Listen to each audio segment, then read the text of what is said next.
Good morning students, welcome to the YouTube channel of Lalbagh girls inter college. तो बच्चों, आज का ये वीडियो क्लास 6 to 8 के लिए है, जिसमें मैं आपको संधि बताने जा रही हूँ। तो आइए देखते हैं।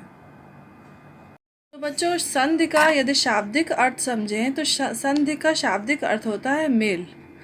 अत्यंत निकट के दो वर्ण परस्पर मिलकर एक नया रूप धारण करते हैं, उसे संधि कहते हैं। अब वर्ण आप पहले पढ़ चुके हैं, तो दो वर्ण परस्पर मिलके जब एक नया रूप धारण करते हैं तो उसे संधि कहते हैं। अब इसी को परिभाषित रूप से देखते हैं कि इसकी परिभाषा दी गई है, दो निकटवर्ती वर्णों के परस्पर मेल से जो विकार उत्पन्न होता है उसे संधि कहते हैं। अर्थात वर्णों के आपस में मिलने से जो परिवर्तन होता है उसे संधि कहते हैं। अब इसका उदाहरण देखते हैं, जैसे रवि, रवि प्लस इंद्र।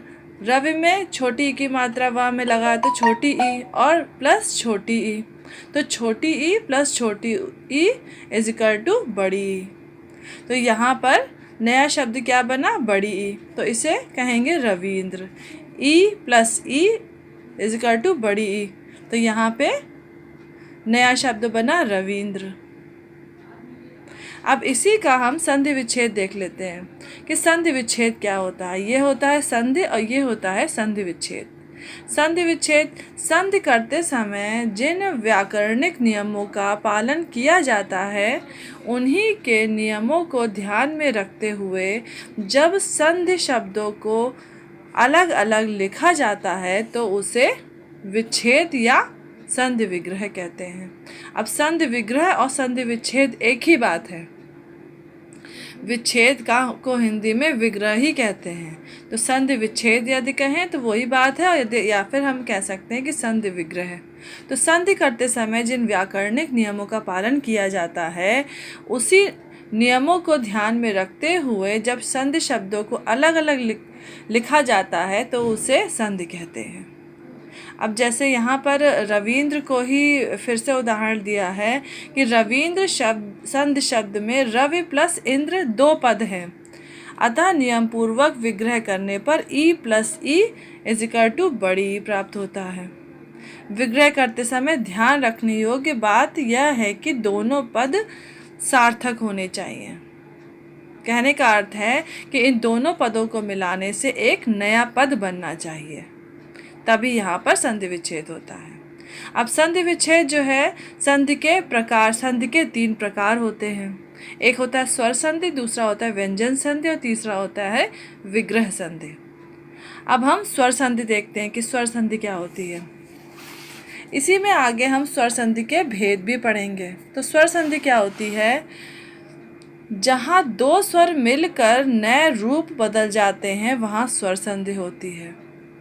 जैसे उदाहरण दिया है कि रमा प्लस ईश इज इक्वल टू रमेश, तो आ, रमा का आ हुआ और बड़ी ई, रमा यानी आ में बड़े आ की मात्रा लगी है और यहाँ पे बड़ी ई की मात्रा लगी है, तो एक नया शब्द क्या बना? ए, रमेश। अब यहाँ देखते हैं कि यहाँ पहले पद की अंतिम ध्वनि ई या आ का स्वर है तथा दूसरे शब्द की पहली ध्वनि ई है। अब इस प्रकार आ प्लस ई के मेल से ए हो गया, तब यहाँ पे क्या हुआ? इसे कहेंगे हम स्वर संधि। एक नया जब पद बन जाता है, एक नया शब्द बन जाता है तो वहाँ पर आती है स्वर संधि। अब स्वर संधि के भेद होते हैं। स्वर संधि के 5 भेद हैं। पहला है दीर्घ संधि, फिर है गुण संधि, फिर वृद्ध संधि, यण संधि और अयाद संधि। अब इसी में दीर्घ संधि देखते हैं कि दीर्घ स्वर संधि क्या होती है। दीर्घ या ह्रस्व आ, ई, उ के बाद क्रमशः इन्हीं के ह्रस्व या दीर्घ रूप में हो तो दोनों मिलकर उसी स्वर का दीर्घ रूप हो जाता है। उदाहरण के लिए देखते हैं, परमात्मा, परम, परम में आ आया तो अ प्लस आत्मा यानी बड़ा आ, छोटा आ प्लस बड़ा आ इज इक्वल टू बड़ा आ। विद्यालय, विद्या में बड़ा आ आया और आलय में भी बड़ा आया, तो बड़ा आ प्लस बड़ा आ इज इक्वल टू बड़ा आ। कवींद्र में भी ऐसे ही है, ई प्लस ई छोटी ई इज इक्वल टू बड़ी ई। तो ये होता है दीर्घ स्वर संधि। इसके बाद गुण स्वर संधि देखते हैं कि गुण स्वर संधि में क्या होता है। आ या आ के बाद यदि ई ऊ री आए तो दोनों मिलकर क्रमशः ए ओ तथा अर हो जाता है। अब यहाँ उदाहरण देके बताया हुआ है कि सुरेंद्र, सुर में आ आया और plus E, R plus E is equal to ए।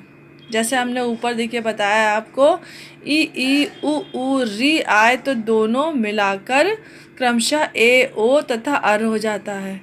अब यहाँ पे अ और ई को मिलाया तो ए बन गया, ए बताया है ऊपर, तो यहाँ पर ए बन गया। तो यहाँ पे गुण स्वर संधि होती है।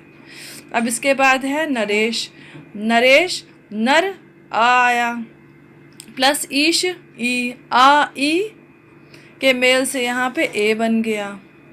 अब यहाँ पे ऊपर हमने बताया है आपको ई आ और प्लस ई के मेल से ए बन जाता है, ए हो गया तो नरेश। इस तरह से ये गुण स्वर संधि होती है। बाद बच्चों वृद्धि स्वर संधि देखते हैं। आ या आ के बाद ए या ए आए तो दोनों के स्थान पर आए तथा ओ या औ आए तो दोनों के स्थान पर औ हो जाता है। जैसे एकैक या फिर धनैश्वर्य, धन आया ए ऐश्वर्य, तो क्या बन गया, अ प्लस ए इज इक्वल टू ए। सदैव, सदा का आया और एव का ए, आ प्लस ए। इसी तरह से महेश्वर है, महा का बड़ा आ, ऐश्वर्य का ए, तो बड़ा आ और ए मिलके ए बन गया। अब इसकी परिभाषा एक बार फिर से देखते हैं कि आ या आ के बाद यदि ए या ए आए तो दोनों के स्थान पर ए तथा ओ या औ आए तो दोनों के स्थान पर औ हो जाता है। उसी तरह से यहाँ पे ये सब उदाहरण दिए हुए हैं। अब इसके बाद है यण संधि। यदि ह्रस्व या दीर्घ ई उ री र के बाद कोई असमान स्वर आता है तो क्रमशः य व र हो जाता है। अब यहाँ उदाहरण देख लेते हैं इसका। इत्यादि, इति प्लस आदि, इति का ई छोटी ई, आदि का बड़ा आ, तो आ प्लस बड़ा आ क्या बन गया, इत्यादि, या एक नया शब्द बन गया।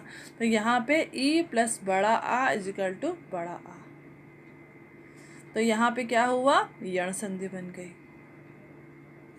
इसके बाद दूसरा देखते हैं यद्यपि, यदि प्लस अपि, ई plus uh is equal to क्या बना, या।